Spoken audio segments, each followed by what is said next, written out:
मंत्रिपरिषद की कल की बैठक में आए जेएसएससी के 4th और 3rd ग्रेड में नौकरी की नियुक्ति को लेकर संशोधन पर भाजपा और आजसू ने आज सरकार पर जमकर हमला बोला। वहीं जेएसएससी नियुक्ति नियमावली में हुए संशोधन पर अपनी बात रखते हुए जेएमएम केंद्रीय महासचिव ने कहा, इस संशोधन से झारखंड वासियों को इसका सीधा लाभ मिलेगा। यह संशोधन राज्य के नौकरियों में जो बैकलॉग की मात्रा बढ़ रही थी उसे कम करने का काम करेगा। वही जो बाहरी लोग राज्य के सरकारी नौकरियों में आ जाते थे उन लोगों को यह संशोधन फिल्टर करने का काम करेगा।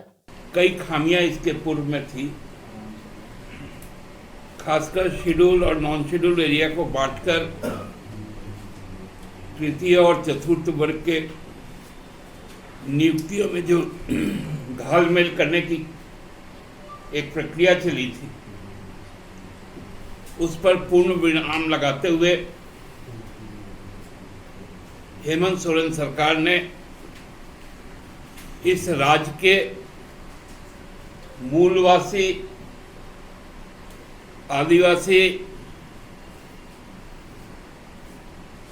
जो पिछड़े वर्ग है, जो दलित वर्ग है, उनके सम्मान की रक्षा के लिए एक ऐतिहासिक निर्णय लिया कि जिसकी नाभि गड़ी हो इस धरती पर उसी को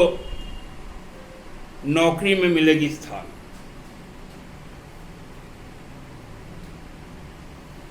हमारे कुछ भाई बहन जो सरकारी नौकरी में हो या किसी प्राइवेट ऑर्गेनाइजेशन में भी हो और राज्य से बाहर रह रहे हो, तो उनके बच्चे चूंकि वो यहाँ के खतियानी मूलवासी हैं,